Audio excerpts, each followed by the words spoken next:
देवादिदेव महादेव भगवान शिव, अवघड़ी दयालु दातार भगवान शंकर, जो संपूर्ण विश्व का कल्याण करने वाले हैं, संपूर्ण जगत का उद्धार करने वाले हैं, ऐसे भगवान देवादिदेव महादेव की पावन शिव महापुराण की कथा शिव की ही कृपा से आप और हमको श्रवण करने का सौभाग्य मिला है। भगवान लक्ष्मी नारायण की पावन धरा देपालपुर,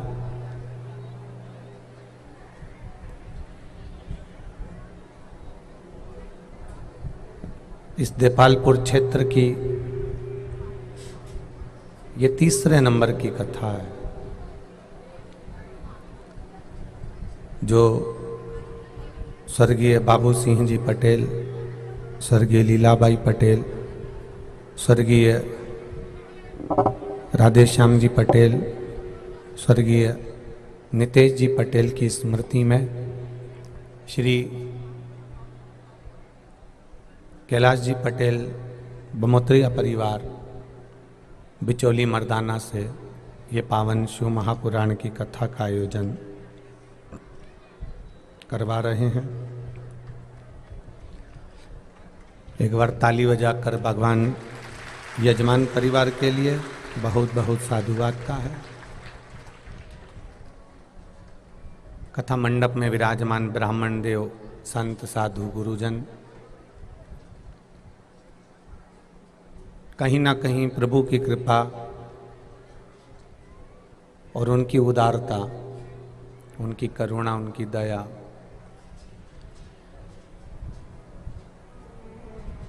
जो बैसाख का पावन महीना है,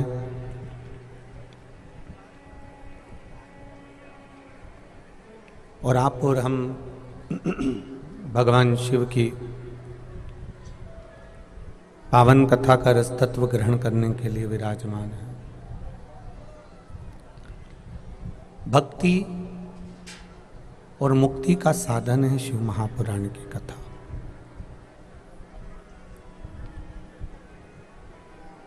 जितनी जितनी हम जीवन में भक्ति को प्रवेश कराते जाएंगे अपने हृदय के अंदर, जितना जितना हम भक्ति को अपने हृदय में संजोते जाएंगे,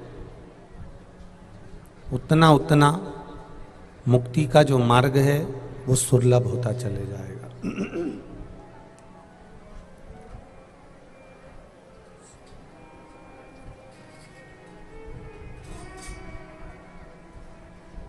मृत्यु लोक में जन्म लेने के बाद में मुक्ति मिले, ये संपूर्ण विश्व के लोग चाहते हैं, संपूर्ण दुनिया के लोग चाहते हैं।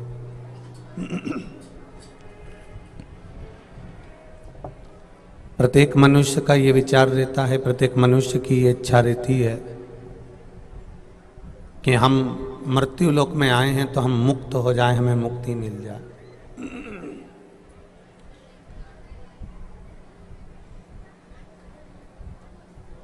वो दान भी करता है, पुण्य भी करता है, सत्कर्म भी करता है, ब्राह्मण भोज भी कराएगा, भंडारे भी कराएगा, सब कुछ कराएगा कि हमको कैसे भी बस एक बार मुक्ति प्राप्त हो जाए। पर शिव महापुराण की कथा कहती है, भगवान शंकर का संवाद कहता है, भगवान शंकर की कथा कहती है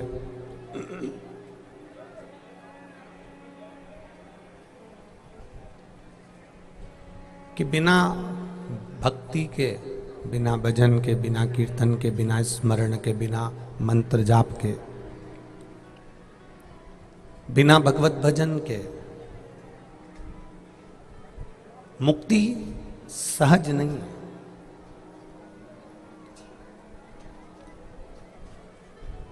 अगर संसार सागर में हमारा जन्म हुआ है, संसार सागर में हम आए हैं, संसार सागर में हम जन्मे हैं, संसार सागर में हमारा जन्म हुआ है, तो हमने भक्ति कितनी करी है।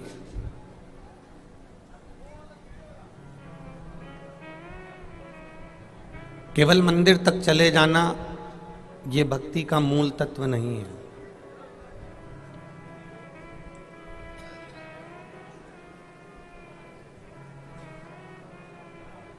सत्संग में जाकर बैठ जाना ये भक्ति का मूल तत्व नहीं है। कथा में पहले भी आपको कहा, आज फिर समझाते हैं। ये लाइट के तार सब दूर बिछा दिए जाएं और मालूम पड़े इस लाइट के तार को कनेक्शन ही नहीं जोड़ा हो पिलक के अंदर, तो लाइट के तार बिछा जरूर दिए हैं पर कनेक्शन तो जुड़ा ही नहीं है। बोर्ड में तार लगा ही नहीं है और कनेक्शन सब दूर बिछा हुआ है, तार सब दूर बिछे हुए हैं।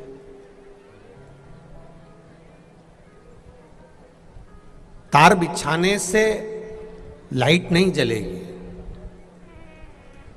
चारों तरफ तार बिछा कर रख दी और सोचा कि लाइट आ जाएगी, लाइट जल जाएगी, लाइट मिल जाएगी, नहीं मिल सकती।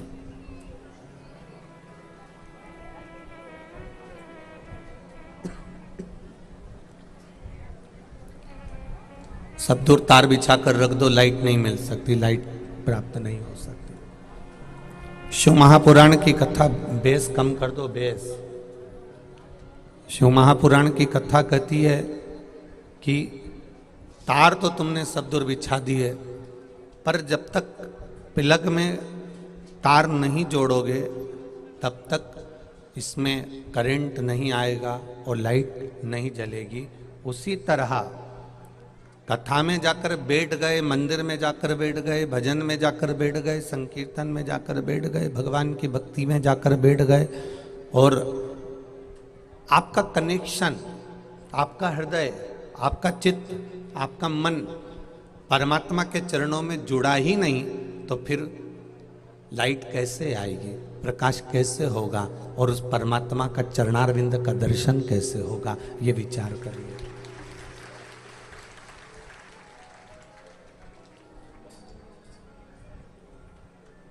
ये विचार करिए।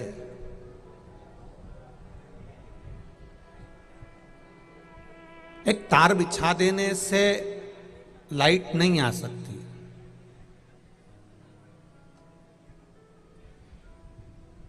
उसको प्लग में लगाना पड़ेगा, करंट आएगा, तब जाकर लाइट जल पाएगी। सत्संग में जाकर बैठ जाने से परमात्मा नहीं मिल जाएगा, मंदिर में जाकर बैठ जाने से परमात्मा नहीं मिल जाएगा। परमात्मा को प्राप्त करने के लिए ये मन, ये बुद्धि, ये चित्त, ये परमात्मा के चरणारविंद में लगाना पड़ेगा।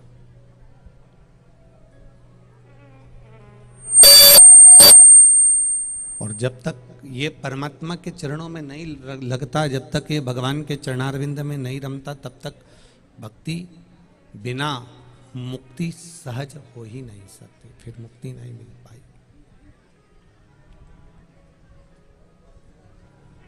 इसको पाने का शिव महापुराण की कथा कर रही है, भगवान का भजन कर रहा है, स्मरण कर रहा है, भगवान की कथा कर रही है। शिव महापुराण की कथा वर्णन करती है कि घर में बहुत सी चीजें होती हैं जो पड़ी रहती है।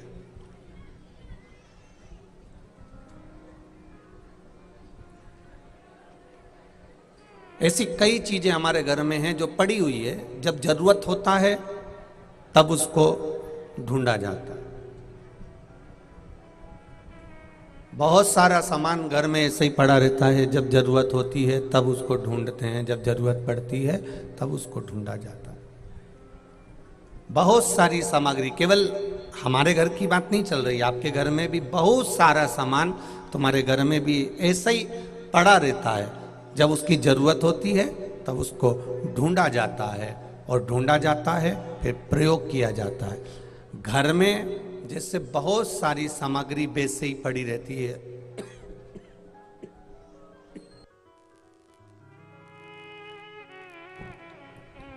घर में बहुत सारी सामग्री जैसे वैसे ही पड़ी रहती है और जरूरत पड़ने पर उसको ढूंढा जाता है। शिव महापुराण की कथा कहती है, भगवान शंकर का संवाद कहता है, भगवान शंकर की कथा कहती है। उसी तरह से शिव नाम को, भगवान के नाम को, भगवान के भजन को, भगवान के कीर्तन को, भगवान के मंत्र को इस शरीर में, इस हृदय में जैसे बहुत सारी सामग्री घर में पड़ी रहती है और वक्त पड़ने पर उसको ढूंढा जाता है, भगवान के नाम को, श्री शिवाय नमस्तुभ्यम को इन कानों में, जिह्वा में, मन में पड़े रहने दो। अंतिम समय में इसकी जरूरत जरूर पड़ेगी और हम उसको जप कर निकल कर पार हो जाएंगे। इसको पड़े रहने दो, कानों में इसको पड़े रहने दो, जिह्वा पर इसको पड़े रहने दो, हृदय में इसको पड़े रहने दो। जब जरूरत होगी प्राप्त करेंगे, पार उतर जाएंगे।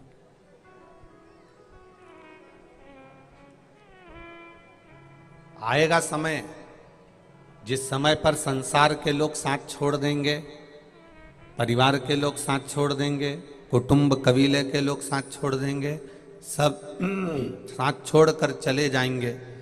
तब अंतिम समय में अगर कोई साथ निभाने वाला होगा तो जो तुमने ये 7 दिन की शिव महापुराण की कथा बैसाख महीने में श्रवण करी है, वो कथा जिसकी सुनी है, वो तुम्हारी पीड़ा और व्यथा दोनों मिटाने के लिए तुम्हारे सम्मुख में खड़ा मिल जाए।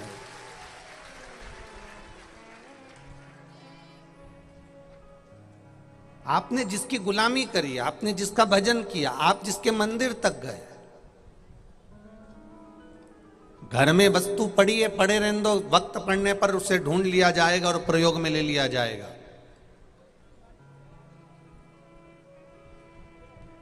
ये बुजुर्ग माताएं जितनी बैठी हैं, जितने बुजुर्ग भाई लोग बैठे हैं, ये अपने घर में से कोई सामान बाहर नहीं फेंकते।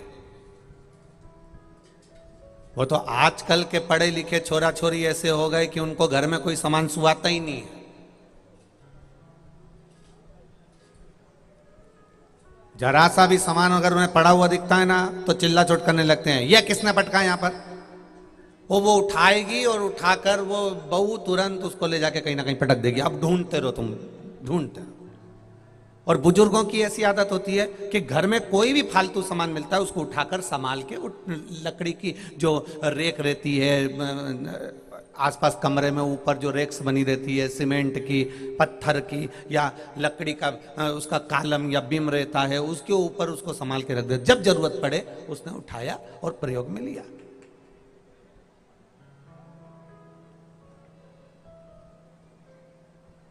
बुजुर्ग, घर का बूढ़े से बूढ़ा आदमी कोई भी सामान उसको बाहर फेंकता ही नहीं है। एक चिंदी भी मिली ना तो उसको संभाल के रख देगा, एक ऊन का टुकड़ा मिला ना उसको संभाल के रख देगा, एक चाबी मिली ना उसको संभाल के रख देगा, एक झाड़ू मिली उसको संभाल के रख देगा, कोई सामान मिला उसको संभाल के रख देगा। क्यों? क्योंकि उसको मालूम है। और उसने, बुजुर्ग व्यक्ति ने संभाल के रखा। और बहू सुबह से झाड़ू ढूंढ रही है, मेरी वाली झाड़ू नहीं मिल रही, मेरी वाली झाड़ू नहीं मिल रही, मेरी वाली झाड़ू नहीं मिल रही। इतने में सास बोली, नहीं मिल रही, जान दे, मैंने वो वहां संभाल के रखी, एक झाड़ू उठा ले और लगाई दे यहां से वहां तक। और बहू ने तुरंत झाड़ू उठाई और उठा के लगा के फिर पटक के चली गई। सास ने फिर संभाल के रखी। इसको मालूम है काम निकालेगी और इसके बाद पटक देगी। पर सास, ससुर, घर का बुजुर्ग, घर का बूढ़ा व्यक्ति जो भी फालतू सामान मिलता है उसको संभाल के रख देता है। कभी तो काम आएगा, कभी तो हाथ लगेगा, और जिस दिन काम आएगा उस दिन जरूरत पड़ने पर यही फालतू सामान काम आ जाएगा। दुनिया के लोग कहते हैं कथा फालतू है, सियोर वाला महाराज फालतू है, जबरदस्ती का बस 3 घंटा तक लोगों को लेकर बैठ जाता है। लोग कहते हैं मंदिर जाना फालतू है, लोग कहते हैं जल चढ़ाना फालतू है, लोग कहते हैं भजन करना फालतू है, लोग कहते हैं कथा में जाना फालतू है। हम कहते हैं जैसे फालतू सामान एक ना एक दिन काम आ जाता है, उसी तरह भगवान की कथा भी, मंदिर भी एक ना एक दिन काम आ जाता है। कभी अंत समय में काम आ सकता है। और अंत समय प्रभु आना पड़ेगा, वचन दिया तो निभाना पड़ेगा। आए नाए प्रभु कुटुंब कबीला, अंत समय प्रभु आना पड़ेगा। और वचन दिया तो निभाना पड़ेगा। फालतू पड़ा हुआ सामान एक दिन काम में आ जाता।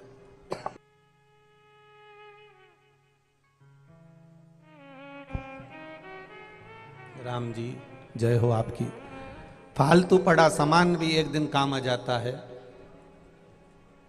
फालतू पड़ा हुआ सामान भी एक दिन प्रयोग में लिया जा सकता है। कोई कह दे कथा में जाना फालतू है, भजन करना फालतू है, राम नाम कृष्ण नाम फालतू है, भगवत कीर्तन भगवत नाम शिव जी पे जल चढ़ाना फालतू है। कोई कह दे ये सब फालतू का काम है, ये तो लोग जो फ्री हैं बस वही कथा में जाकर बैठते हैं। हम कहते हैं एक दिन यही भजन, यही कीर्तन, यही मंत्र, यही साधना, यही स्मरण एक दिन तुम्हारे काम आएगा। सब छोड़कर चले जाएंगे। हॉस्पिटल में अकेले आईसीयू में वेंटिलेटर पर जब पड़े होगे या मृत्यु की सैया पर तुम्हारे शरीर मृत्यु की सैया की ओर जब जाएगा, अंतिम क्षण की ओर जब जाएगा, तब अंत समय में यही परमात्मा का नाम तुम्हारे काम आएगा और तुम इस नाम को लेकर पार उतर जाओगे।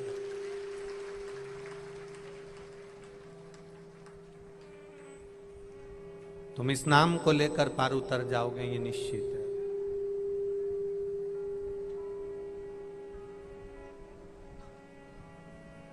कहे दुनिया के लोग कि ये फालतू है, ओन दो।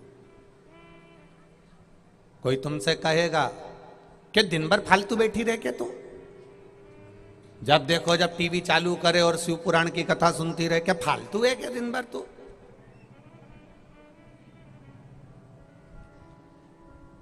तेरे पास और कोई काम नहीं है क्या? दिन भर वो शिव पुराण की कथा, बस 1 बजे आई नहीं, टीवी खोल के बैठी नहीं, रात को भी सोते सोते मोबाइल पे शिव पुराण की कथा। कहीं फालतू है क्या तू? कोई कामकाज नहीं है क्या तेरे पास में? तो इतने में तुम भी कह सकती हो, बताओ कौन सा काम करूं? छोरा छोरी स्कूल चले गए, सबका टिफिन बना दिया, झाड़ू लगा दी, बर्तन मांज दिया, सारा काम कर दिया। अब दिन में अगर सारी जिंदगी तुम्हारे लिए, 24 घंटा तुम्हारे लिए है, तुम्हारे बच्चों के लिए, तुम्हारे लिए, तुम्हारे घर के लिए, परिवार के लिए, 24 घंटा ये शरीर पूरा तुम्हारे लिए है। 24 घंटे में से मात्र 3 घंटा मैं भगवान का भजन करती हूं, उसके लिए। और जिसको 24 घंटा शरीर दिया, 24 घंटे परिवार वालों को शरीर दिया, 24 घंटे परिवार वालों को समय दिया, 24 घंटा परिवार वालों को समय देती रही, झाड़ू बर्तन भांडा सा काम काज, बच्चे ये वो दुनिया का काम 24 घंटे करती रही, और भगवान को केवल 3 घंटा 2 घंटा 2.5 घंटा या मंदिर जाने में लगा 15 मिनट 10 मिनट 5 मिनट, परमात्मा को 5 मिनट दिया, परिवार को 24 घंटा दिया। अब मृत्यु के समय पर अंदाजा लगा कर बैठना, जिनको 24 घंटा दिया वो हॉस्पिटल में कमरे के बाहर मिलेंगे, और जिसको 5 मिनट दिया वो मंदिर छोड़कर तेरे कमरे के पास मिलेगा, तेरे पास में खड़ा मिलेगा। वो महामृत्युंजय, वो काल अधिपति महाकाल राजा तेरे नजदीक में खड़ा मिलेगा। और कभी कभी तुम आजमा कर देखना, आप में से कई माताएं, कई भाई ऐसे होंगे, कई बच्चे ऐसे होंगे, उनको लगता होगा कि मेरे साथ जब मेरा दुख का समय आता है तो कोई ना कोई मेरे पास में आकर खड़ा हो जाता है। वो कोई दूसरा नहीं होता, वो कालाधिपति महाकाल राजा, वो कालाधिपति मेरा महाकाल है, जो समय पर आकर तुम्हारे पास में खड़ा हो जाता है।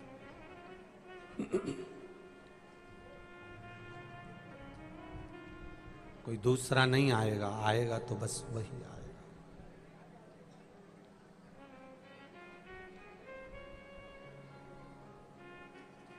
और देख लिया संसार हमने देख लिया, सब मतलब के यार हमने देख लिया,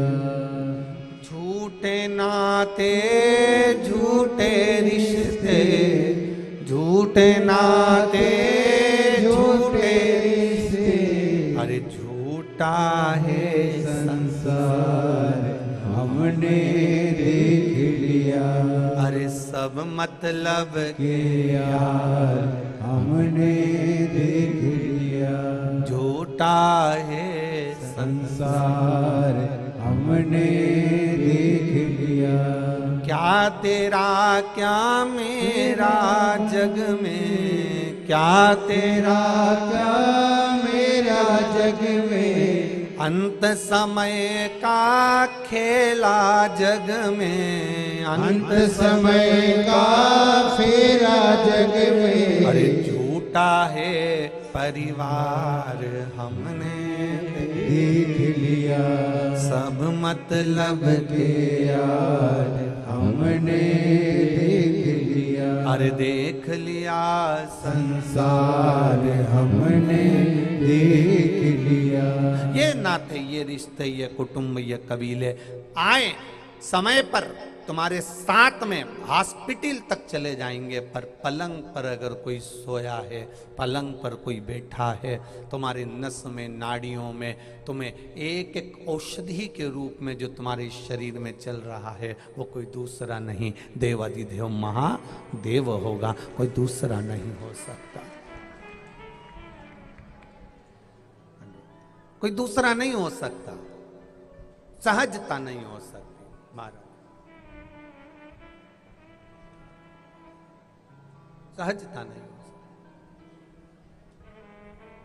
एक कुटुंब, कबीला, नाते, रिश्ते, ये सब होंगे, मना नहीं होंगे।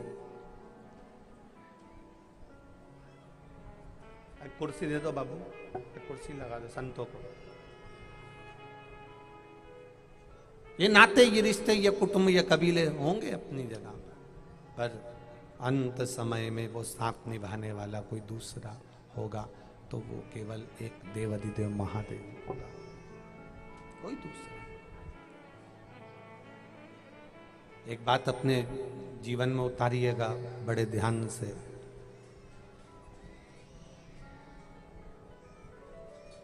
ताला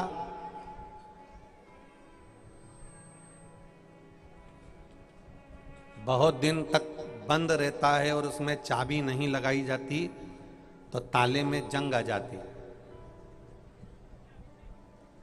ए देपालपुर की जीजियों, सही है कि गलत है? ताला बहुत दिन तक मत खोलिए, चाबी मत लगाइए तो ताले में जंग आ जाती है, हवा पानी लग जाता है, ताले में जंग आ गई, ताले में जंग लग गई।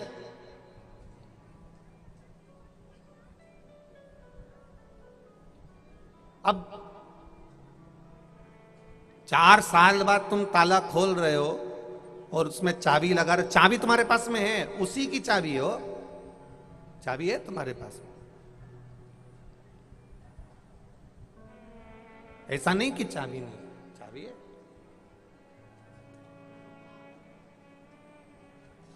और चाबी भी उसी ताले की है, पर तुम लगा रहे हो और ताला नहीं खुल रहा क्योंकि उसमें जंग लग गई है।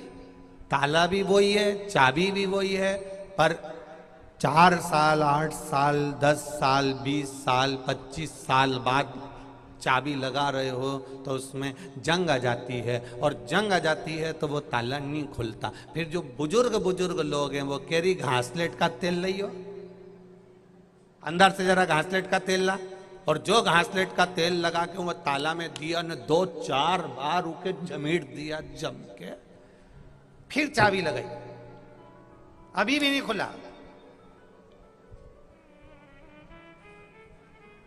फिर कहीं का काका जी बोले आ, और काका जी बोले कि रुक जा थोड़ा, तार अभी घासलेट का तेल अंदर जान दे, थोड़ा रुक जा, काय को जल्दी करे, भी रुक जा तो खुलेगा। और फिर घासलेट का तेल उसमें डाल दिया और फिर चाबी लगाई, नहीं खुले। उन्हें कहा अब एक काम करो, थोड़ी देर इसको रहने दो, फिर थोड़ी देर में जंग जब हटेगी, जब 1-2 बार झटीकेंगे तब वो खुल जाए, खुलेगा।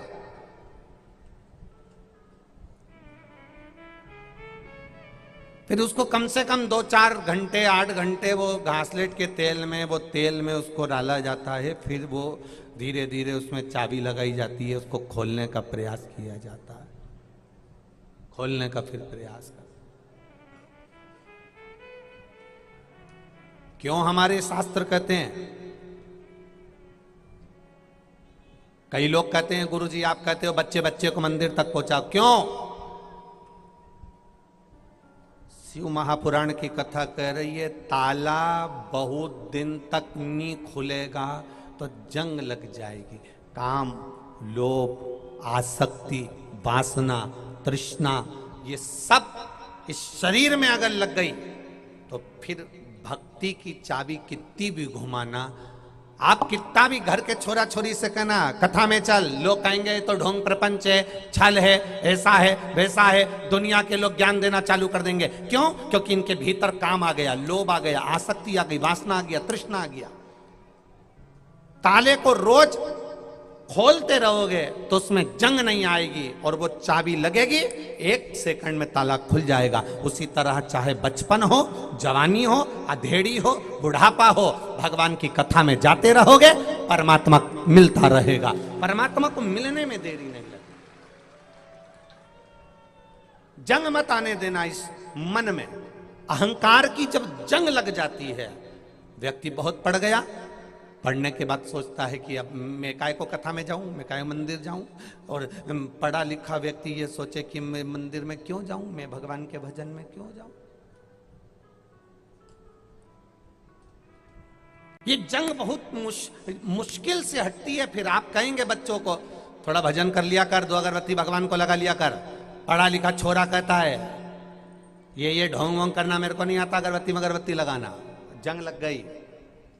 छोरी से कहो मंदिर चली जा, शंकर जी का 1 लोटा जल चढ़ाया, मम्मी मेरे को फालतू की बात मत बोला करो। मोबाइल चलाने का कह दो तो 2 घंटा चला लेगी, पर सत्संग में जाने का कह दो तो मन नहीं लगे, क्योंकि जंग लग गई। काम की, अहंकार की, लोभ की, वासना की, तृष्णा की, आसक्ति की जंग लग गई। और जब ताले में जंग लग जाती है तो चाबी कितनी भी घुमाओ ताला खुलता ही नहीं है। घर के लोग कितना ही प्रयास करें, बच्चे मंदिर चले जाएं, नहीं जाएंगे क्योंकि जंग लग गई। बेटा बेटी मंदिर चले जाएं, नहीं जाएंगे क्योंकि जंग लग गई। इसलिए शिव पुराण की कथा कहती है छोटे छोटे बच्चों को जंग मत लगने देना दुनिया की, इन बच्चों को मंदिर तक भेजते रहना। जंग नहीं लगेगी तो परमात्मा मिल जाएगा। सेवा में तल्लीन रहे। काम, लोभ, आसक्ति, वासना, तृष्णा की जंग ना लगे आपके बच्चों।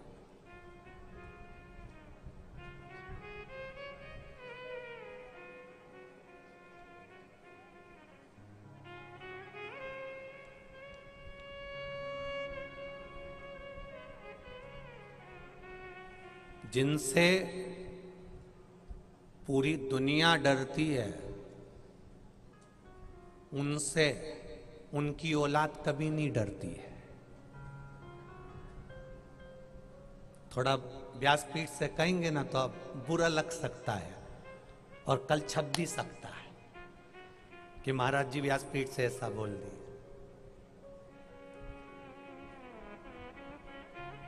जिनसे दुनिया डरती है उनकी औलाद उनसे कभी नहीं डरती है।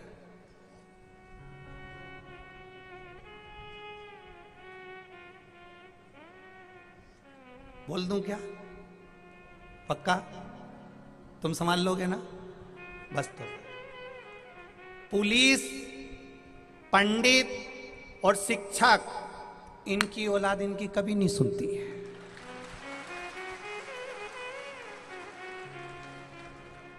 इनसे दुनिया डरती है।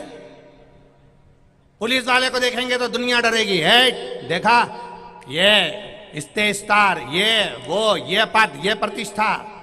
पर औलाद अहंकार में इतनी फूल जाती है, इतना अपने आप को समझने लगती है कि मेरे पिताजी ऐसे हैं, मेरे पिताजी ऐसे हैं। पर पिता अंदर से नर्म होता है। पिता का जीवन एक नम्रता का जीवन होता है। माँ अपने बेटे से कह देती है कि मैं तुझे बहुत प्रेम करती हूँ छोरा। बाप बेटे से बहुत प्रेम करता है, पर बाप कभी अपने बेटे से नहीं कहता कि मैं तुझसे बहुत प्रेम करता हूँ बेटा। क्योंकि बाप अपना पद बनाकर रखता है कि मेरी औलाद भी मेरे जैसे बनना चाहिए। मेरी औलाद, पिता कठोर दिखता है, पिता कठोर रहता है, पर पिता कठोर अंदर से नहीं रहता। एक भले उसका रुतबा रहे, एक वो कहे मेरे पिता की शान है, मेरे पिता तो ये हैं, मेरे पिता तो वो हैं, औलाद मालूम पड़े उनकी सुन के नहीं चले तो पिता का दिल दुखता है। तुम्हारे पिता जिस पद पर हैं, तुम्हारे पिता जिस प्रतिष्ठा पर हैं, तुम्हारे पिता जिस पद पर बैठे हैं, बच्चों को चाहिए, दुनिया अगर डरती है तो बच्चे भी अपने पिता के सामने कभी मुख चला कर ना जाएं, सम्मान कर जाएं बाप का। ये बाप की इज्जत होती है। एक विद्वान संत साधु ब्राह्मण पंडित बहुत कथा कहेंगे, प्रवचन कहेंगे, संत कहेंगे, साधु कहेंगे, सन्यासी कहेंगे, तपस्वी खूब बोलेंगे, सारा गांव का लोग उनको पूजेगा, उनका मान करेगा, सम्मान करेगा, आदर करेगा, सत्कार करेगा, पर वो औलाद, समझ गए, पिताजी कहे वो कहे इधर, वो जाए उधर। और एक शिक्षक सारे स्कूल के बच्चे डरेंगे, सारे स्कूल के बच्चों को वो डरा देता है, पर घर की औलाद उससे विपरीत चलती है। बड़ी बड़ी विचित्र विडंबना है संसार की। बाप पूरी जिंदगी लगा देता है अपनी औलाद की जिंदगी बनाने में, और माता पिता पूरी लाइफ बच्चों की जिंदगी बनाने में निकाल देते हैं, और बच्चे मोबाइल के स्टेटस पर डालते हैं my wife my life, status पे लगा रहे हैं। जिस माता पिता ने पूरी जिंदगी निकाल दी तुम्हें बनाने में, जिस माता पिता ने पूरी लाइफ निकाल दी तुम्हारी जिंदगी बनाने में, और माता पिता पूरी जीवन, एक बाप बेटों की जिंदगी बनाने में, बच्चों की जिंदगी बनाने में पिता का पूरा जीवन निकल जाता है साहब, पूरा जीवन।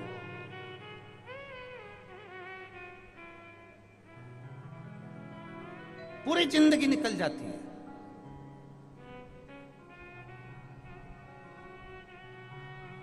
कोई कह रहा था गुरुजी गवर्नमेंट की नौकरी बहुत अच्छी होती है। एक प्राइवेट नौकरी करने वाला कहता है गवर्नमेंट की नौकरी अच्छी होती है, गवर्नमेंट की नौकरी करने वाला होता है प्राइवेट की नौकरी अच्छी होती है। एक नौकरी करने वाला कहता है धंधा करने वाला अच्छा होता है, धंधा करने वाला सोचता है कि नौकरी वाला अच्छा होता है। सब में एक दूसरे में हम सुख देख रहे हैं, पर भीतर एक पिता का दिल छुपा होता है। उस पिता से पूछा जाए कि वो दिन भर चौकीदारी करता है, दिन भर नौकरी में लगा रहता है, दिन भर मेहनत करता है अपने बच्चों की जिंदगी बनाने के लिए। चाहे किसी भी नौकरी में पिता हो, चाहे किसी भी जगह पिता हो, वो अपनी पूरी मेहनत करता है कि मेरा बेटा मेरे जैसा नाम रोशन करे। और मालूम पड़े पिता नौकरी में लगा है और बेटा कहीं मदिरा पान में, कहीं वेश्यावृत्ति में, कहीं जुए में, कहीं दोस्तों के साथ गलत व्यसन में जब डूब जाता है तो बाप की भी आंख में आंसू आ जाते हैं कि मैंने तो सोचा था मेरा बेटा मेरा नाम रोशन करेगा, और मेरे हृदय को ठेस पहुंचा दिया।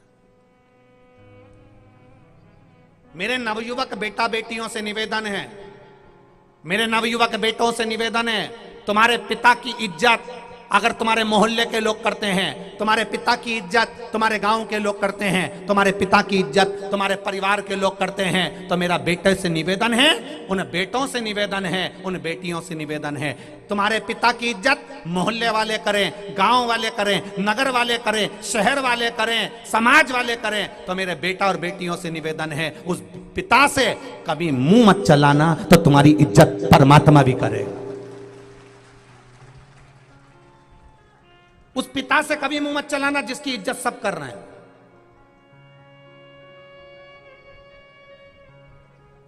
जिस पिता के सामने समाज के लोग नहीं बोल पाते, जिस पिता के सामने कोई दूसरा नहीं बोल पाता, जिस पिता के सामने पिता की बात को दुनिया मानकर चलती है, और औलाद अगर मुंह चला दे तो शिव महापुराण की कथा में कुमार खंड को, शिव महापुराण का कुमार खंड पढ़ना, उसमें लिखा हुआ है कि पिता से अगर कोई बच्चा मुंह चला देता है, जिसका इज्जत, जिसका सम्मान, जिसका आदर पूरा गांव, नगर, मोहल्ला, शहर, परिवार वाले कर रहे हो, और उससे अगर बेटा मुंह चला देता है तो उस बेटे की जिंदगी अच्छी नहीं निकलती, उसका जीवन धक्के खा खा कर निकलता है।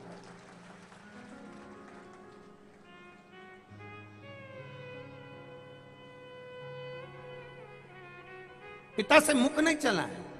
तुम्हारे पिता का इतना आदर है, तुम्हारे पिता का इतना मान है, तुम्हारे पिता की इतनी सत्कार है, तुम्हारे पिता को दुनिया के लोग पूछते हैं, और तुम पिताजी से कह रहे हो तुम्हें क्या मालूम, तुम्हें क्या अकल है, तुम तो जानते ही नहीं हो, तुम्हें तो बुद्धि ही नहीं है, तुम पिता से कह रहे हो।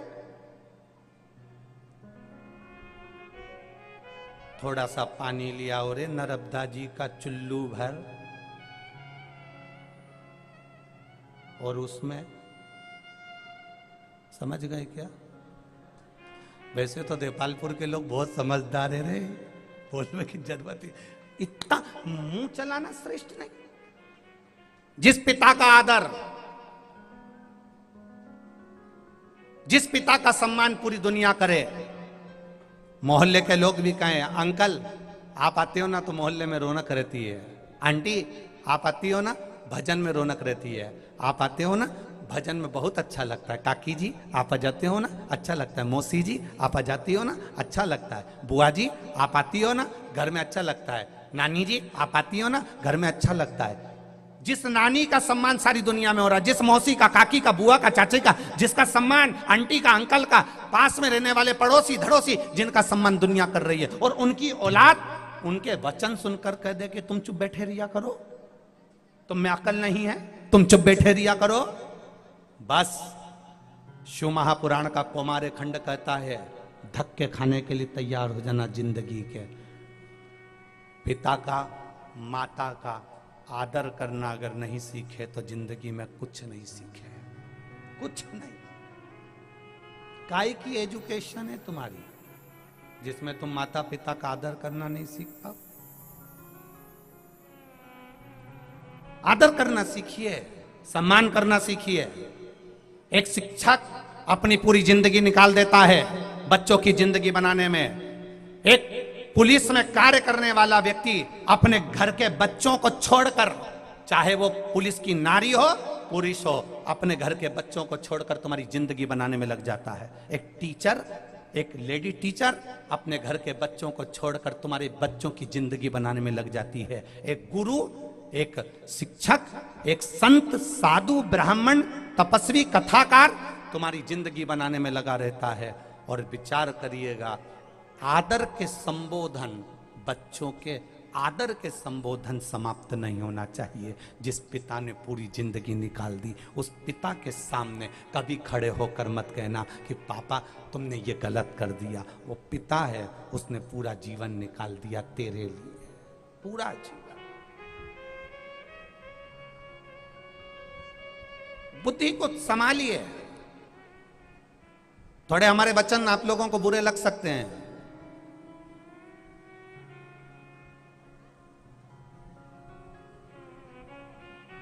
जो अपने पिता से मुंह चलाता है एक दिन वो भी तो पिता बनता है।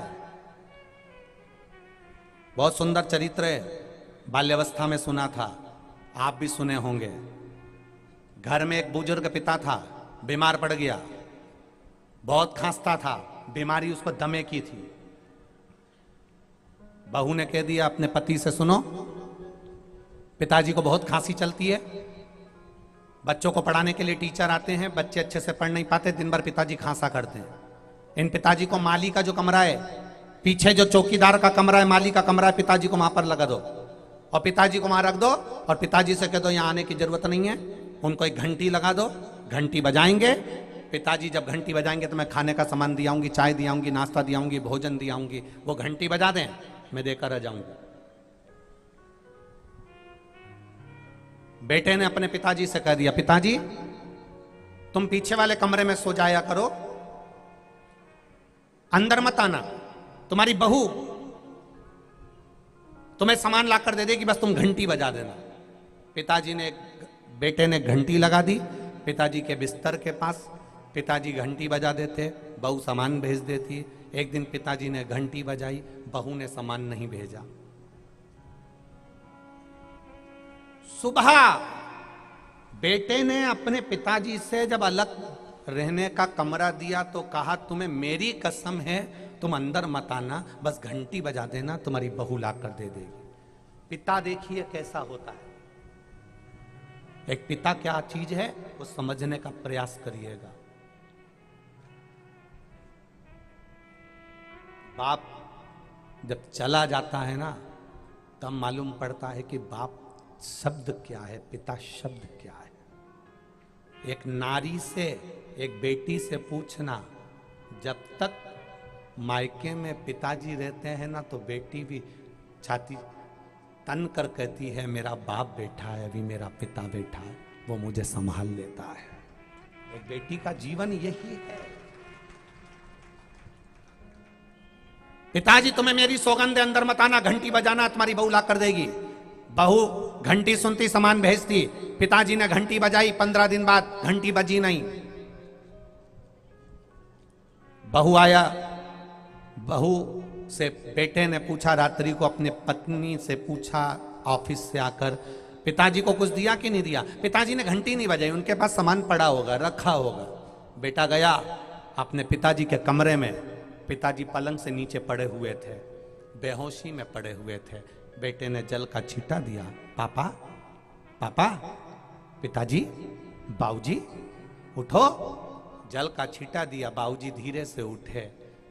बाबा, ए पिताजी, बाबूजी तुमने घंटी नहीं बजाई? बाबूजी बोले, बेटा घंटी बजाई थी, पर मुझे लगता है घंटी के तारों को ऊंदरा ने कतर दिया है, घंटी के तारों को चूहे ने कतर दिया है, इसलिए घंटी नहीं बजी। पिताजी लो पानी पियो। पिताजी के प्राण छूट गए, प्राण छूट गए। अंतिम संस्कार हो गया। 10वें के दिन घर की सफाई होने लगी। घर में 2 छोटे बच्चे थे, बेटे। दोनों बच्चे, मां घर की सफाई कर रही थी। घर के 2 बच्चे, एक घंटी को निकालकर जेब में रख रहा था, दूसरा घंटी के तार को जेब में रख रहा था। मां झाड़ू लगाते लगाते पूछ रही है, क्या कर रहे हो ये? बच्चे कहते हैं, मां जैसे आपने दादाजी के लिए घंटी लगाई थी, वैसे तुम्हारी बहू तुम्हारे लिए लगाएगी, उसकी तैयारी कर कर रख रहे हैं।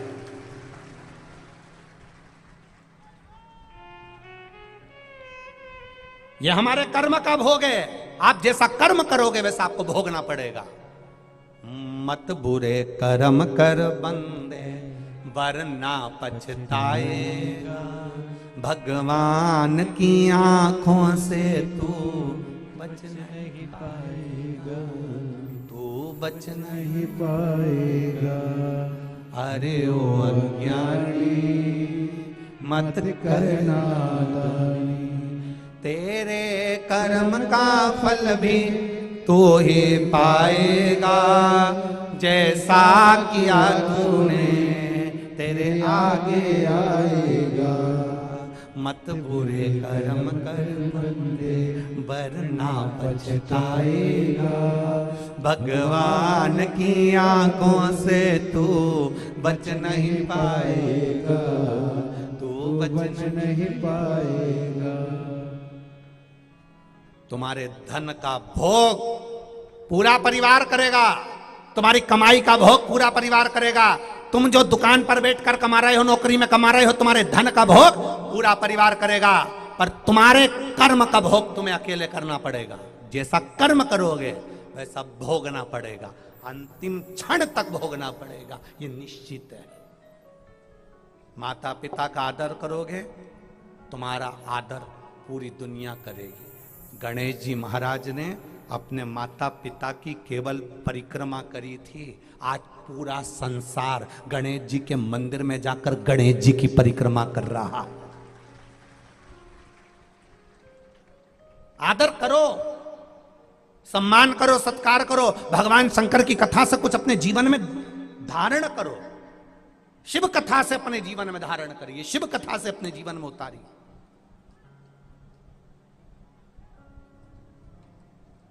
बहुत विचित्र समय चल रहा है। आज बुजुर्गों का आदर सम्मान सत्कार सब लोगों ने ताक में रख दिया है।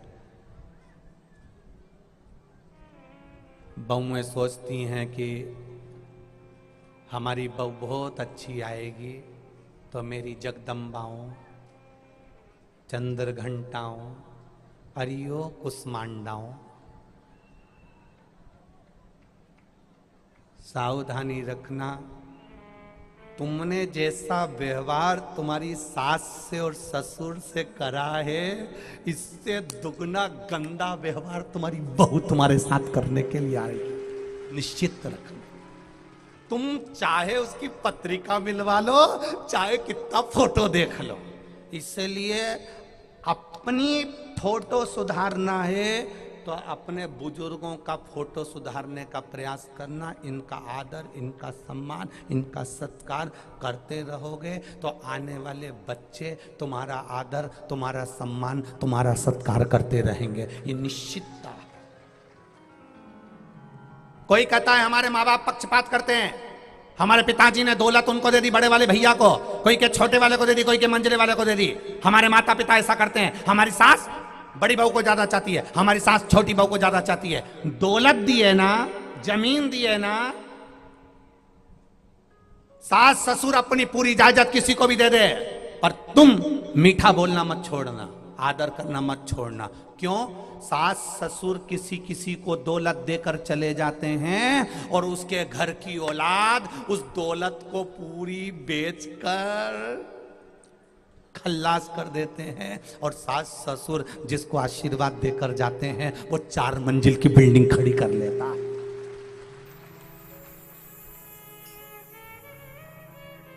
किसी किसी को जमीन दे दी ससुर जी ने ज्यादा, तो बेटे ने बोलना बंद कर दिया, बहू ने बोलना बंद कर दिया, आदर करना बंद कर दिया, क्योंकि उन्हें जमीन ज्यादा दे दी, उनको ज्यादा दे दी, तो वो झेलें, वो करें।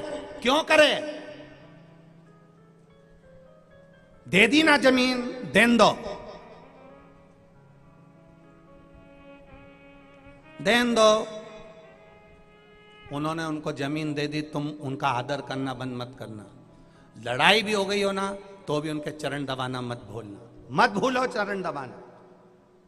पहले भी कथा में कहा बड़ौदा की, पहले इतनी बड़ी क्रीम की डब्बी आती थी, उसको ऊपर से यूं खोलते थे, उसका मुंह इतना बड़ा होता था, उनमें से 2 उंगली डाल के निकाल के यूं पोत लेते थे।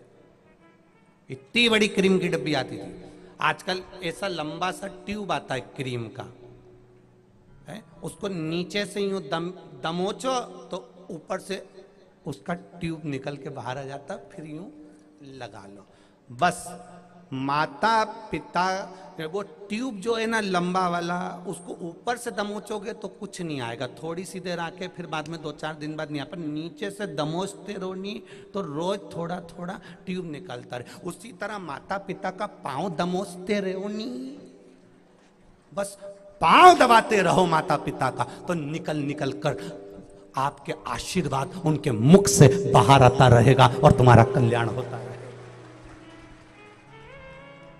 माता पिता के चरण जितने पकड़ोगे, माता पिता के चरण जितने दबाओगे, गुरुजन के चरण जितने पकड़ोगे, घर के बुजुर्गों के चरण जितने पकड़ोगे, ये देपालपुर साइड में इधर है कि नहीं ऐसा नियम हमें तो नहीं मालूम, पर हमने राजस्थान साइड, इधर अपना मनसो नीमच साइड, और इधर हमने देखा माता इतना पल्लू रख के अपनी सास का ऐसा यहीं से पांव दबाए यूं करके। बोले इधर है क्या? अरे इधर है कि नहीं है? है। हाँ, क्यों? क्योंकि इनने कथा सुन रखी है, इनके पूर्वजों ने कहीं कथा सुनी थी कि ये जो ज्यादा दबाव नहीं तो ऊपर से आयुष्मान भाव, चिरंजीवी भाव, अखंड सौभाग्यवती भाव, क्रीम बाहर आता है। अब जो दूर से ही मम्मी जय श्री कृष्णा, तो सास भी मर उधर काय को दबा,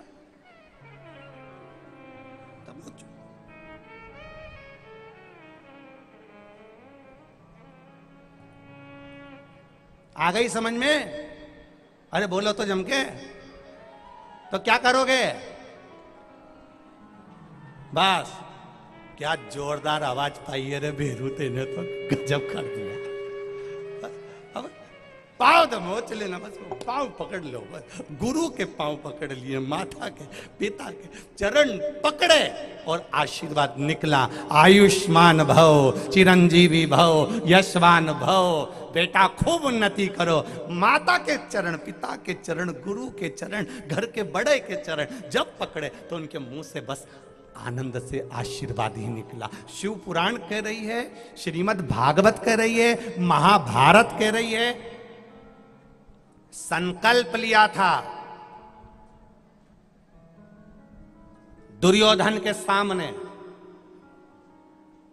जब दुर्योधन ने भीष्म पितामह से कहा, मेरे 99 भाई मरने की कतार पर खड़े हैं और भीष्म पितामह जी आप इतने बड़े योद्धा होकर आप कुछ नहीं कर सकते, आप पक्षपात करते हो पितामह। पितामह ने भी संकल्प ले लिया, कल का सूर्यास्त होते हुए अर्जुन नहीं देख सकता। दुर्योधन ने मोतीचूर के लड्डू बंटवा दिए। पूरे युद्ध के मैदान में मोतीचूर का लड्डू बट रहा था। लड्डू पहुंच गया द्वारिकाधीश के पास। द्वारिकाधीश ने भी मोतीचूर का लड्डू मुंह में रख के खाया, और द्वारकाधीश की आदत थी, पूछते बाद में थे, खाते पहले थे। उनने जो मुंह में लड्डू रख लिया और लड्डू रखने के बाद पूछा, क्यों रे ये लड्डू काहे का बट रहा है? कि दुर्योधन बंटवा रहा है, कल अर्जुन मर जाएगा। कल अर्जुन मर जाएगा? हाँ। क्यों? भीष्म पितामह ने प्रतिज्ञा करी है, कल का सूर्य अस्त होते हुए अर्जुन नहीं देख सकता। और भीष्म पितामह जब प्रतिज्ञा करते हैं तो वो पक्की करते हैं, कल अर्जुन मरेगा। प्रतिज्ञा भीष्म पितामह की। भगवान के मुंह में आधा लड्डू तो भरा रहेगी, आधा लड्डू हाथ में रहेगी। और आधा लड्डू लेकर भगवान द्रौपदी के पास पहुंच गए। द्रौपदी ने कहा, भैया तू? द्रौपदी ले लड्डू खा ले। द्रौपदी पूछी, भैया आज इतनी रात को रात्रि के दूसरे पहर में लड्डू बांटने आए हो? क्यों? भगवान बोले, पहले खा तो ले फिर सुन लेना। द्रौपदी ने लड्डू मुंह में लिया, पूछा, द्वारिकानाथ आज लड्डू किस बात का बट रहा है? भगवान कहने लगे, द्रौपदी कल तेरा पति मर जाएगा, तू विधवा हो जाएगी। कल तेरा पति मर जाएगा, तू बेधव्य हो जाएगी। द्रौपदी कहने लगी, भैया एक ही लड्डू लेके आया, अब पति मरने के बाद तुम्हें लड्डू भी नहीं खा सकती तो कम से कम 2-4 एक बार में ही खिला देता। द्वारिकाधीश कहने लगे, द्रौपदी तेरा पति कल मरने वाला है और तू रोने की जगह लड्डू खाने को मांग रही है। इतने में द्रौपदी कहने लगी, जब यहां द्वारिकाधीश लड्डू खिला रहा है पति मरने का, तो मैं क्यों ना खाऊं? भगवान ने कहा, लड्डू फेंक द्रौपदी, भीष्म पितामह के कमरे में जा, कक्ष में जा।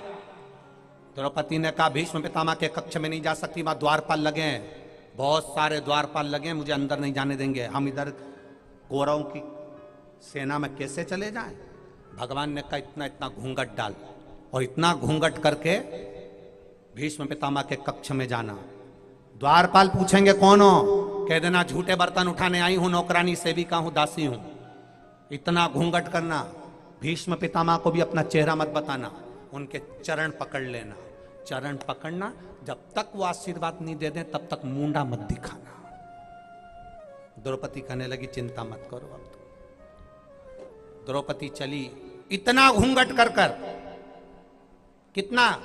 इतना घूंघट करके द्रौपदी चली। ये इतना घूंघट माताएं 2 बार ही करती है। एक बार शादी करके आती है तब मुंह दिखाई होती है तो सोने की रकम मिलती है, और एक बार माता इतना घूंघट जब करती है, घर में कोई बुजुर्ग मरता है, क्योंकि आंसू तो एक भी नहीं आते, बट डिजाइन में अंदर से चिल्लाती रहती है। 2 बार इतना घूंघट। अब द्रौपदी ने इतना घूंघट करा और भीष्म पितामह के कक्ष में जाने लगी। द्वारपालों ने पूछा, कहां जा रही हो, कौन हो तुम? मैं दासी झूठे बर्तन उठाने आई हूं, जाओ अंदर जाओ। भीष्म पितामह के कमरे में जो द्रौपदी पहुंची तो भीष्म पितामह को नींद नहीं आ रही थी, क्योंकि कल अर्जुन मरने वाला है। खिड़की में से भीष्म पितामह बाहर झांक रहे थे और द्रौपदी ने जाकर भीष्म पितामह के चरण पकड़ लिए। पितामह को लगा कि रोज दुर्योधन की धर्म पत्नी प्रणाम करने आती थी, आज थोड़ा जल्दी आ गई। रोज ब्रह्म मुहूर्त में आती थी, आज थोड़ा जल्दी आ गई। तो पितामह ने तुरंत देखा कि दुर्योधन की पत्नी पांव पड़ने आई है, धोख लगाने आई, प्रणाम करने आई। पितामह ने आशीर्वाद दे दिया, अखंड सौभाग्यवती भव। अब देखिए नीचे से ट्यूब दबा और ऊपर से आशीर्वाद निकला, अखंड सौभाग्यवती भव।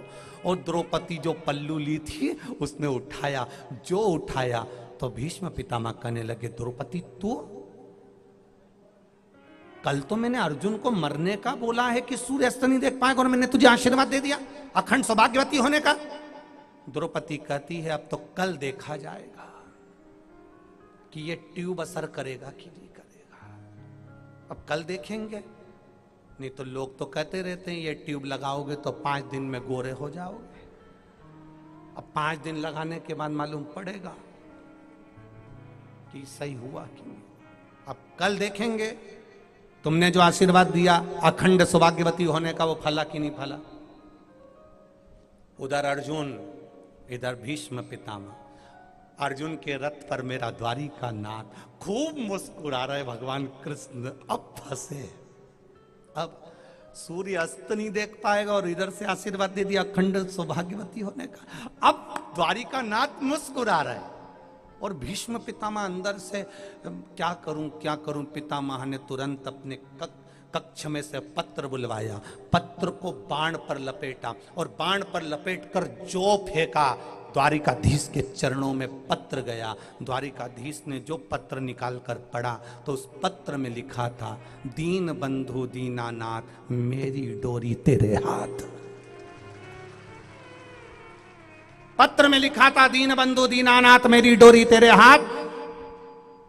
वचन तुमने दिलवाया कि अर्जुन कल का सूर्य अस्त नहीं देख पाएगा और आशीर्वाद भी तुमने दिलवाया, जो संसार में होता है वो तुम करवाते हो।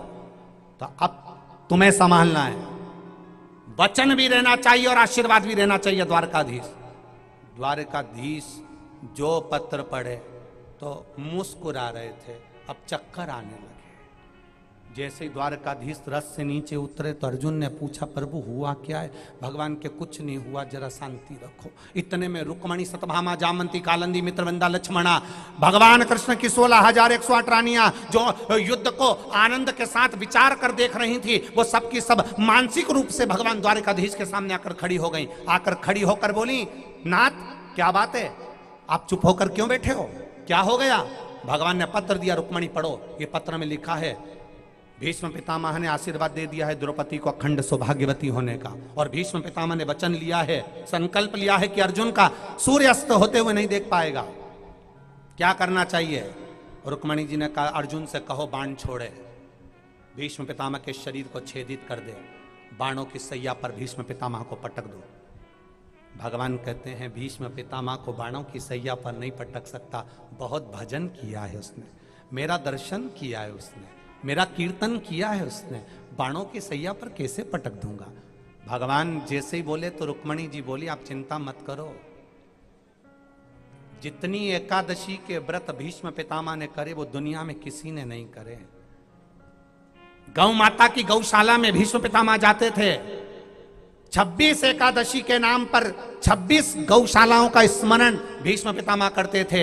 एक एक गाय का नाम एकादशी के नाम से रख रखा था। जिस दिन एकादशी रहती थी, एक गौशाला में जाकर गौ माता के साथ गाय को भी फलार करते थे और खुद भी फलार करते थे, गौ माता की दिन भर सेवा करते थे। ये भीष्म पितामह ने गौ माता की एकादशी पर बहुत सेवा करी है, इसलिए आप चिंता मत करो। अर्जुन से कहो बाण छोड़ेगा। दुनिया के लोगों को लगेगा कि बाण भीष्म पितामह के शरीर में लगे हैं, पर भीष्म पितामह के शरीर में बाण नहीं लगे होंगे। भीष्म पितामह ने जितनी एकादशी के व्रत अपने जीवन में करे हैं, वो सारी एकादशी भीष्म पितामह को हाथ में झेली पड़ी होगी। जितने दिन तक भीष्म पितामह मृत्यु लोक में रहेंगे, उतने दिन तक एकादशी भीष्म पितामह को अपने हाथों पर झेल कर रखेगी। इसीलिए बार बार कथाओं में कहते हैं, वल्लभ कुल की एकादशी करो, भले बकरी जैसे चरो, पर एकादशी करो। जेब में मूंगफली का दाना सेक के रख लो, दिन भर भूख लगे दिन भर चरो, पर एकादशी करो। 25 बार चिप्स तल के खा जाओ, 4 इतने बड़े बड़े पपीते लियाओ, सुबह से लेकर रात तक खाते रहो, पर एकादशी करो, काम आती है। मृत्यु के समय पर वही एकादशी काम आएगी जो तुमने करी है। बाद में दी हुई एकादशी बड़े बेटे ने 4 दे दी, छोटी बहू ने 5 दे दी, पंडित जी ने कहा एकादशी दे दो बुजुर्गों को, इनने 3 दी, उनने 2 दी, उनने 5 दी, उनने 4 दी, जो मरा उसने एक भी नहीं करी, तो इनकी जरूरत पड़ी।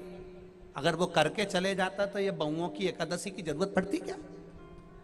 करके जाना था ना एकादशी, करके नहीं गया।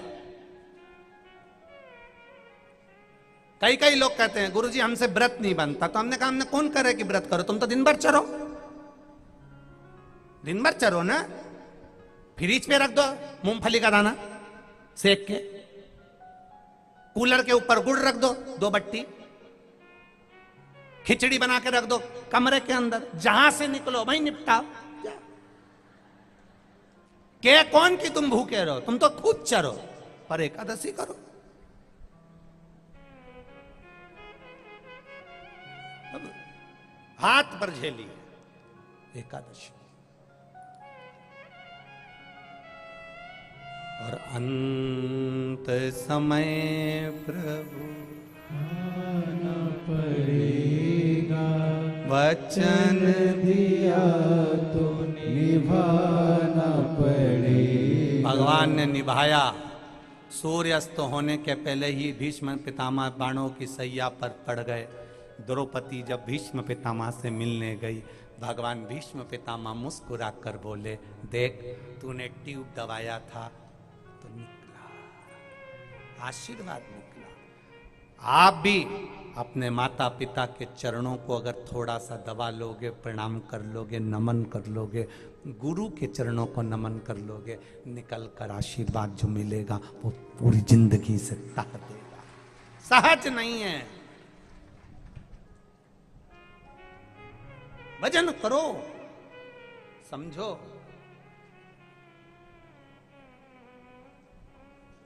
बहुओं से निवेदन है, प्रणाम कर लिया करो थोड़ा थोड़ा। कोई कोई सास को अगर ज्यादा प्रणाम करोगी तो कभी ज्यादा खुश होगी, कभी कभी ट्यूब ज्यादा भी निकल जाता है। तुम निकालना कम चाहती हो पर ज्यादा निकल जाता है। कभी कभी तुम्हारे ज्यादा पांव पड़ लिया तो सास का मन करेगी, नहीं तो निकाल के तुरंत हाथ में से अंगूठी चुपचाप रख ले। किसी से मत कहना, बड़ी के मत बताना, छोटी के मत बताना, मंजिली दर है। और ये भी इतनी चतुर, तुरंत साड़ी में बांध के और धर ली। और एक दिन कहीं करवा चौथ के दिन इन्हें पहन ली, और पहनते से फिर बड़ी बहू ने देख लिया, क्यों रे ये अंगूठी तो सास की दिखे, कहीं नहीं, ट्यूब दबाया था, निकल के बाहर। ये तो बड़ी की। भजन करोगे जितना जितना माता पिता गुरु शिक्षक का आदर करते चलो, सम्मान करते चलो, पिता का आदर करते चलो, सम्मान करते चलो, ये जिंदगी का एक आनंद तत्व है जो हमें प्राप्त होना चाहिए। किसी कोरोना महामारी में सबके बैंक में 50-50, 1-1 लाख, 2-2 लाख रुपए, ऐसा कोई नहीं जिसके बैंक में पैसा नहीं पड़ा था। पर कोरोना में बैंक भी नहीं खुले, पैसा जितना काम नहीं करा, कोरोना में उतनी दुआ काम कर गई जो तुम्हारे बुजुर्गों ने तुमको आशीर्वाद दिया।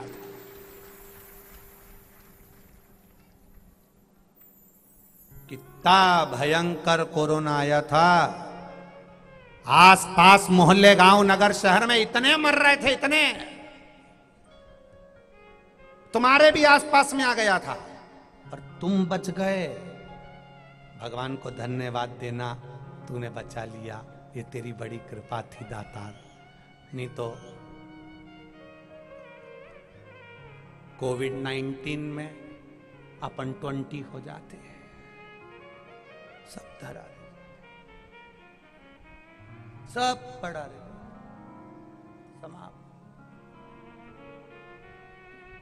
हम तो कहें भगवान भोलेनाथ जी ने आपको इसलिए बचा कर रखा, नहीं तो निपटा तो वो कब का देता, पर बचा के इसलिए रखा कि भजन करेगा, शिव कथा का स्मरण करेगा, एक लोटा जल शिव मंदिर में चढ़ाएगा तो अपनी जिंदगी को सार्थक कर लेगा और भगवान के करीब पहुंच जाएगा। बचा लिया उसने। और जिसके शरीर में कोरोना हुआ था और कोरोना होने के बाद भी अगर भगवान बचा कर रखे हैं तो समझ लेना बोनस के दिन चालू हुए हैं तेरे। भगवान ने बचाया है, अपना आधे से ज्यादा समय परमात्मा को देना चालू कर। पर कोरोना में बचने के बाद भी लोग दुकान पर ऐसे बैठे हैं, भैया हम तो बच गए दादा, वो तो छोरा था पटक के ले गया हॉस्पिटल में, वो तो ये हो गया। पर उस परमात्मा को धन्यवाद नहीं दिया कि पत्नी ने जो पूर्व में कभी शंकर का व्रत करा होगा, सोमवार करे होंगे, 16 सोमवार करा होगा, हरतालिका तीज करा होगा, प्रदोष करी होगी, कभी व्रत करा होगा, कभी शिव जी को 1 लोटा पानी चढ़ाया होगा, तो वहां गया इंदौर और इंदौर से भी अच्छा खासा वापिस आ गया। नहीं तो जो जारिया था वो निपट जारिया था। और अब दुकान पे बैठा तो भगवान को याद कर लिया कर, दिन भर बैठे बैठे थोड़ी देर में 4-5 ग्राहक जाए आए, उसके बाद फिर भगवान को याद कर ले, श्री शिवाय नमस्ते। फिर ग्राहक आ गए, उनसे बात कर ले, 5 मिनट बाद फिर वापिस श्री शिवाय नमस्तुभ्यम। ग्राहक आएंगे, सामान लेंगे, दुकान में एक छोटा सा मोबाइल रख ले जिसमें कथा सुनते रहे, दुकान में एक छोटी सी टीवी लगा ले, 1 बजे से 4 बजे तक शिव पुराण की कथा आती है, चलने दे। ग्राहक आएगा, उसके भी कानों में कथा जाएगी और तू भले काम करते रहना, पर चलते फिरते कानों में अगर कथा चली गई, फिर वही वाली बात आ गई, घर में कोई सामान फालतू पड़ा रहता है, पड़े रहने दो, कभी ना कभी काम में आ जाता है। उसी तरह तुम ग्राहक देखो, काम करो, नौकरी करो, सर्विस करो, पर चलते फिरते भी अगर तुम्हारे कानों में शिव महापुराण की कथा पहुंच गई तो कभी ना कभी काम आई जाएगी, ये निश्चित है, आएगी काम, मिलेगा।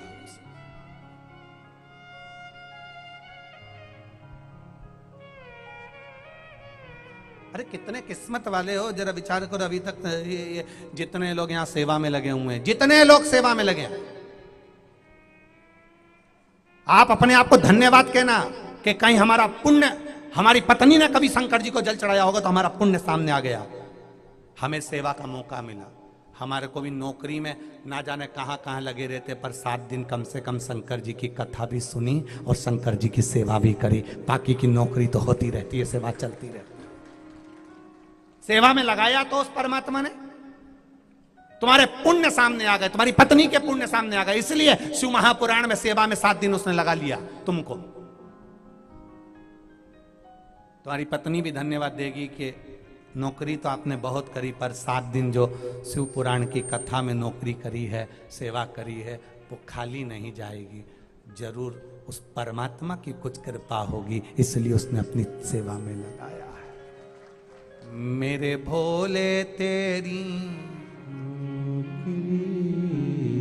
सबसे बढ़िया है, सबसे खरी, तेरे दरवाजे की चाबी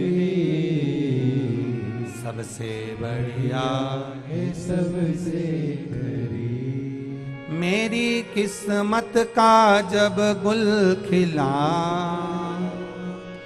तब जा कर के ये दर मिला, मेरी किस्मत का जब गुल खिला तब जा कर के ये दर मिला, मिल गई मुझको चौखट तेरी सबसे बढ़िया है, सबसे खरी, भोले बाबा तेरी नौकरी सबसे बढ़िया है, सबसे खरी। दिल से भगवान को पुकारो, कह देना डमरू वाले से तेरे द्वार भिखारी आया है, कह देना डमरू वाले से तेरे द्वार पुजारी आया है, कह डमरू वाले से तेरे द्वार पुजारी आया है। कह देना डमरू वाले से तेरे द्वार पुजारी आया है। तेरे द्वार पुजारी आया है। तेरे द्वार पुजारी आया है। तेरे द्वार पुजारी आया है। तेरे द्वार पुजारी आया है। ओ कह देना डमरू वाले से तेरे द्वार पुजारी आया है। कह देना डमरू वाले से तेरे द्वार पुजारी आया है। ओ कह देना डमरू वाले से तेरे द्वार पुजारी आया है। कह देना डमरू वाले से तेरे द्वार पुजारी आया है।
ना थाली है ना लोटा है, ना थाली है ना लोटा है, ना थाली है ना लोटा है, ना थाली है ना लोटा है।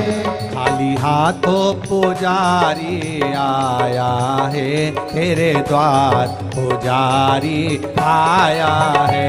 खाली हाथों पुजारी आया है, तेरे द्वार पुजारी आया है। ओ कह देना डमरू वाले से, तेरे द्वार पुजारी आया है। कह देना डमरू वाले से, तेरे द्वार पुजारी आया है।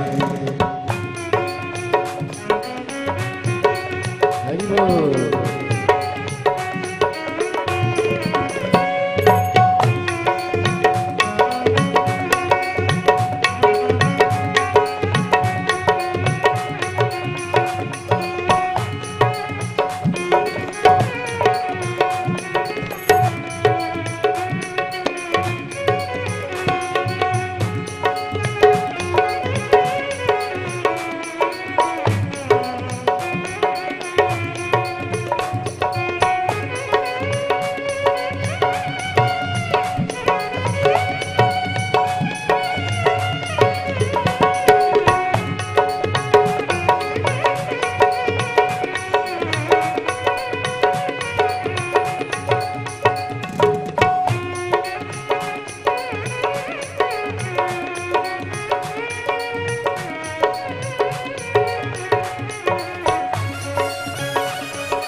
ना रोली है ना मोली है, ना रोली है ना मोली है, ना रोली है ना मोली है, ना रोली है ना मोली है। बस मन की माला लाया है, तेरे द्वार पुजारी आया है। बस मन की माला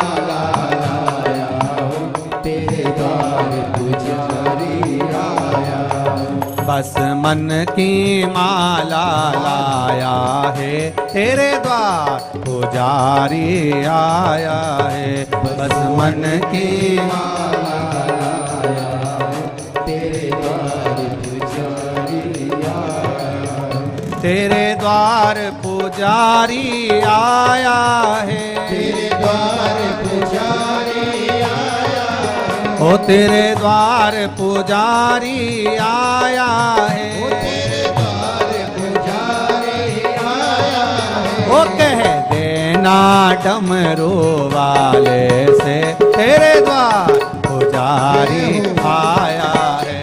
कह देना डमरू वाले से, तेरे द्वार पुजारी आया है।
ना जूते पहना ना चप्पल पहना, ना जूते पहना ना चप्पल पहना, ना जूते पहना ना चप्पल पहना, जूते पहना ना चप्पल पहना। नंगे पैरों पुजारी आया है, तेरे द्वार पुजारी आया है। नंगे पैरों पुजारी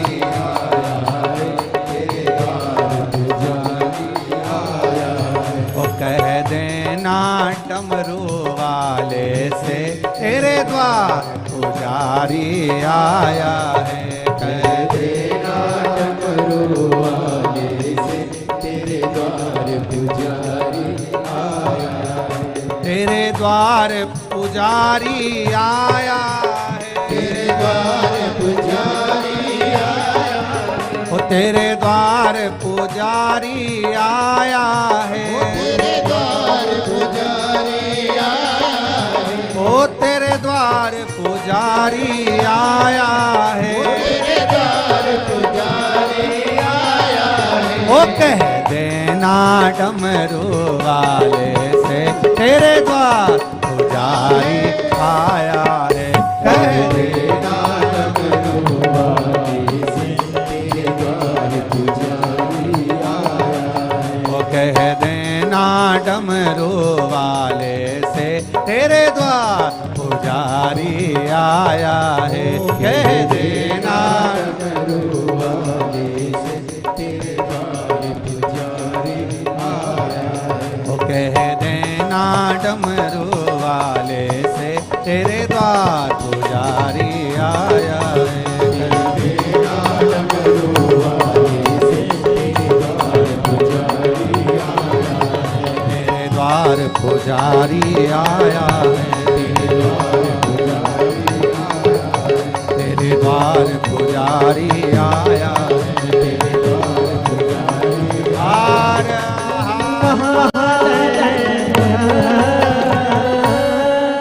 अपने स्थान पर बैठकर भगवान शिव से अपने मन की बात बाबा देवादिदेव महादेव से कहिए। दिल से बाबा देवादिदेव महादेव से प्रार्थना करिए। भगवान शिव से बैसाख के पावन अवसर पर बाबा देवादिदेव महादेव से दिल से प्रार्थना कर विनय करिए।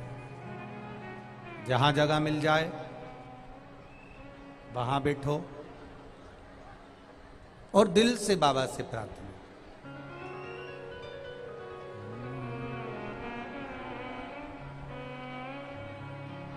श्री शिवाय नमस्तुभ्यं। श्री शिवाय नमस्तुभ्यं। श्री शिवाय नमस्तुभ्यं। श्री शिवाय नमस्तुभ्यं। श्री शिवाय नमस्तुभ्यं। भोला सब दुख काटो हारा, ओ भोला सब दुख काटो हारा।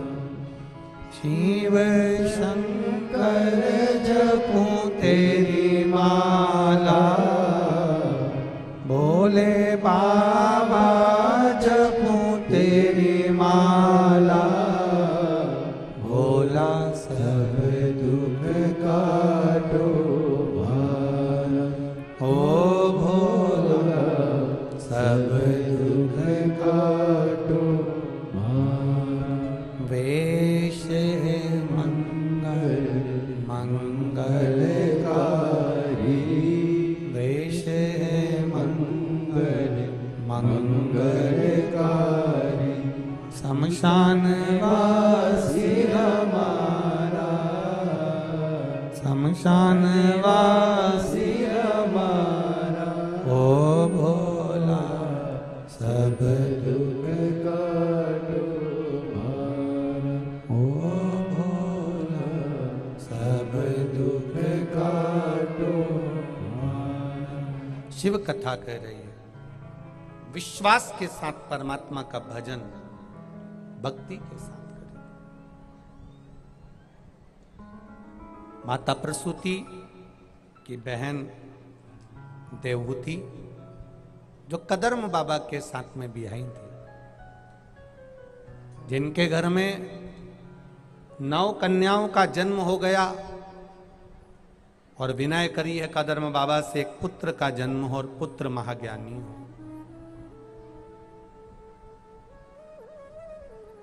कदर्म देवहूति का आगमन माता प्रसूति के यहां होता है, जहां बैठकर माता प्रसूति जी ने ध्रुव जी को जो दिया है ज्ञान, वैसा ही अविरल ज्ञान माता प्रसूति ने देवहूति को भी दिया। अपनी बहन ने, बड़ी है, आदरणीय है, सम्माननीय है, पर दे रही। देखो, जिसके पास जो होता है वो वही देता है। आपके पास में जो होगा आप वही देंगे।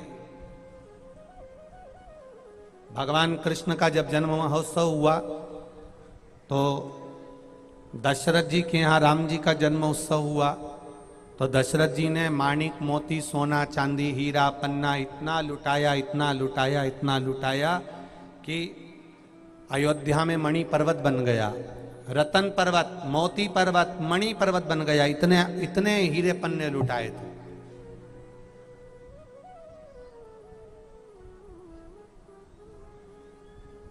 जिसके यहां जो होता है वो वही देता। दशरथ जी के यहां पर मणि रतन हीरे मोती थे, उन्होंने वो लुटाए। राम जी के जन्मोत्सव पर, भगवान कृष्ण के जन्मोत्सव पर नंद बाबा ने गौएं लुटाई, क्योंकि नंद बाबा के पास में था क्या, 10 लाख गाय नंद बाबा जी के यहाँ थी, तो उन्होंने गौ माता को लुटाया, दी। ब्राह्मण साधु सन्यासी तपस्वी साधक उपासक जो आया उसको गाय दी।